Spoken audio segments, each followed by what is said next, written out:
এক গ্রামে এক রহস্যময় টিউবওয়েল ছিল। টিউবওয়েলে অনেক গ্রামবাসীরা ডুবে গেছিল। এমনিতে সেটা 4 ফিট গভীর, কিন্তু যদি কেউ তার ভেতরে যেত সে ডুবে যেত। রাধার বর শামুও সেই টিউবওয়েলে ডুবেছিল। তারপর একদিন, প্রধান মশাই কিছু করুন না, আমি রাত্রে নিজের চোখে দেখেছি যে একটা ডাইনি এখানে স্নান করছিল।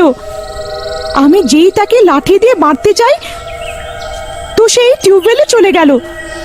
সেই গ্রামবাসীদের নিখোঁজ হওয়ার পেছনে এই ডাইনি। কথাটা তো তুমি ঠিকই বলছো রাধা। আমার চোখের সামনে এই টিউবওয়েল 4টে লোককে নিজের শিকার করেছে। এর গভীরতা তো শুধু 4 ফিটেরই, কিন্তু এর ভেতরে লোকেরা ডুবে যাবার পর কোথায় চলে যাচ্ছে তাদের সব পাওয়া যাচ্ছে না কেন?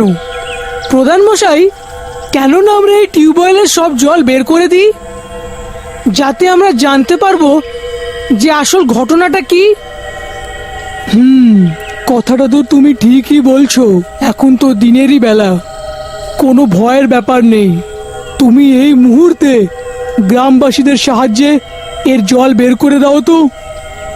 তারপরে কিছু গ্রামবাসীরা মিলে টিউবওয়েলের সব জল বালতি দিয়ে বের করতে শুরু করে। আর কিছুক্ষণে টিউবওয়েলের সব জল বের হয়ে যায়। কিন্তু এ কি, সেখানে তো কিছু ছিল না, টিউবওয়েল একেবারে খালি ছিল।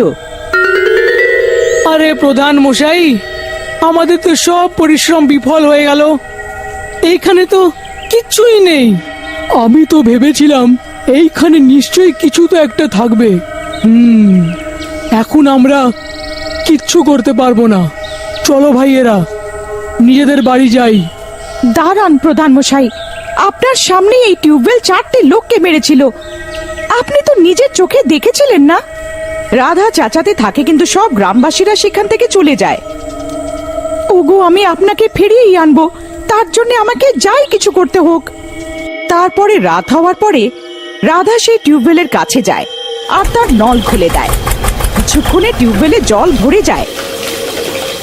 তারপর সে এক গাছের পিছনে লুকিয়ে পড়ে আর অপেক্ষা করে।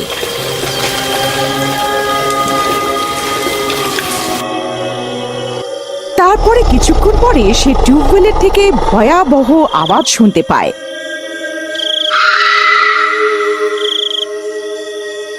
হে ভগবান, এটা কেমন আওয়াজ?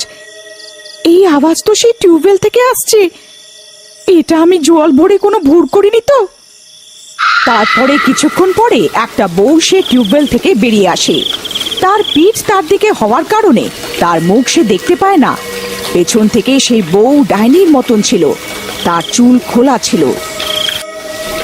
মা গো মা, এ তো সেই ডাইনি যাকে আমি দেখেছিলাম।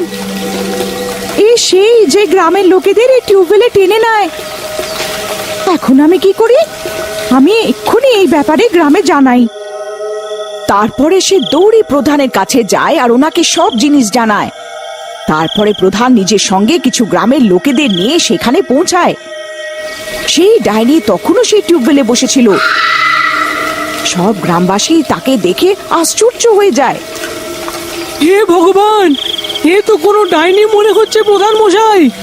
আমরা মানুষেরা এর সাথে মোকাবিলা কি করে করতে পারবো? ভাই, আমাদের কিছু তো একটা করতেই হবে। এক কাজ করো, একটা দড়ি আনো আর এর উপরে ফেলে দাও। তারপর এক গ্রামবাসী এক দড়ি নিয়ে আসে আর তক্ষুনি সেই ডাইনি গ্রামবাসীদের আওয়াজ শুনতে পায়। সে নিজের মাথা পেছনে ঘোরায়। তার চেহারা অনেক ভয়ঙ্কর ছিল। সব গ্রামবাসীরা তাকে দেখে ভয়তে কাঁপতে থাকে। আরে মরে গেলাম রে, এ তো অনেক ভয়ানক লাগছে প্রধান মশাই। এ তো আমাদের কাঁচাই খেয়ে ফেলবে। এখন কি করি?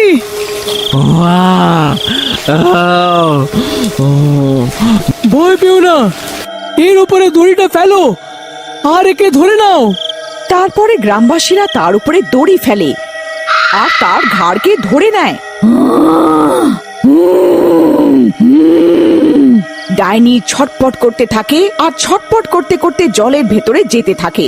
ছাড়বে না একে ভাইয়েরা, একে হাত ছাড়া যেন না হয়। ধরে থাকো। তারপরে সে ডাইনি জলের ভেতরে ঢুকে যায়। প্রধান মশাই, এ তো জলের ভিতরে ঢুকে পড়লো, এখন কি করি? সবাই রশ্মিটা ধরে থাকো, কেউ দড়িটা ছাড়বে না।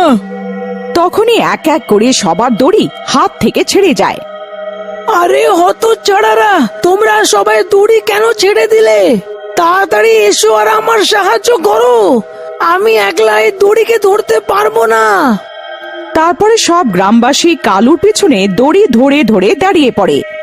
জোর লাগিয়ে হাই ঈর্ষা, জোর লাগিয়ে হাই ঈর্ষা। তখনই টিউবওয়েলের ভেতর থেকে গজরানোর আওয়াজ আসতে শুরু করে আর দড়ি টিউবওয়েলের ভেতরে টেনে যায়।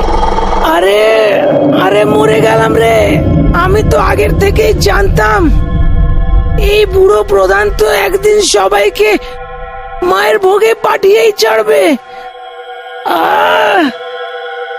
আর কিছুক্ষণে সব গ্রামবাসীরা সেই দড়ির সাথে টিউবওয়েলের ভেতরে চলে যায় আর সেইখানে শান্তি ছড়িয়ে যায়।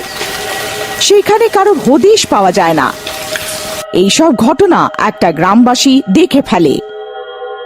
হে ভগবান, এ কি করে হতে পারে? এই ভুতুরে টিউবওয়েলটা সব গ্রামবাসীদের গিলে ফেললো, এখন কি হবে? এই 4 ফিটের টিউবওয়েল তো এত গ্রামবাসীদের কি করে ডুবাতে পারে? এমন হতে থাকলে একদিন পুরো গ্রামই এর ভেতরে ঢুকে পড়বে। আমাদের কিছু তো একটা করতেই হবে। আমাকে এক্ষুনি সব গ্রামবাসীদের কাছে গিয়ে এর ব্যাপারে বলতেই হবে। পরের দিন সকালে দেখো ভাইয়েরা, প্রধান মশাইও এই টিউবওয়েলের শিকার হয়ে গেছে।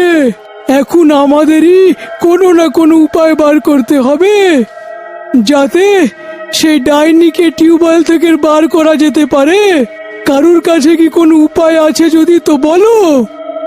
ভাই, আমার কাছে একটা উপায় আছে, রাত হতে দাও, তারপর সেই ডাইনিকে মজা দেখিয়েই ছাড়বো।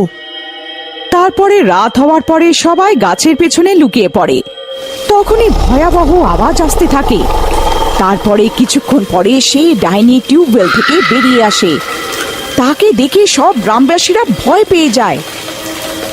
আরে মরে গেলাম রে, এই ডাইনি তো অনেক ভয়ানক মনে হচ্ছে ভাই। চলো এখান থেকে পালাই, না হলে এই আমাদের মধ্যে থেকে কাউকেও জ্যান্ত ছাড়বে না ভাইয়েরা। আরে ভয় পেও না, তোমরা সবাই এখানে লুকিয়ে থাকো, আমি এক্ষুনি আসছি। তারপরে ভীমা একটা বড় দড়ি নিয়ে সেই টিউবওয়েলের দিকে যায়। ডাইনি সেখানেই থাকে। এই ডাইনি, ব্যাস অনেক হয়ে গেছে তোর উৎপাত, আর না, দাঁড়া এক্ষুনি তোকে দেখাচ্ছি। তারপরে ভীমা দড়ি ডাইনির দিকে ফেলে আর দড়িটা গলায় আটকে যায়। এই মূর্খ মানুষ, তুই কি ভাবছিস যে তুই ওই দড়ি দিয়ে আমাকে আটকে নিবি? আমি তো তোকে পাতার মতন হাওয়ায় উড়িয়ে দেব। দাঁড়া, দেখাচ্ছি তোকে। হ্যাঁ, আমি জানি যে তুই আমাকে পাতার মতন হাওয়াতে নিশ্চয়ই উড়িয়ে দিবি, কিন্তু একে উড়িয়ে দেখা। এই, তুই কার কথা বলছিস বল? দাঁড়া, এক্ষুনি বলছি।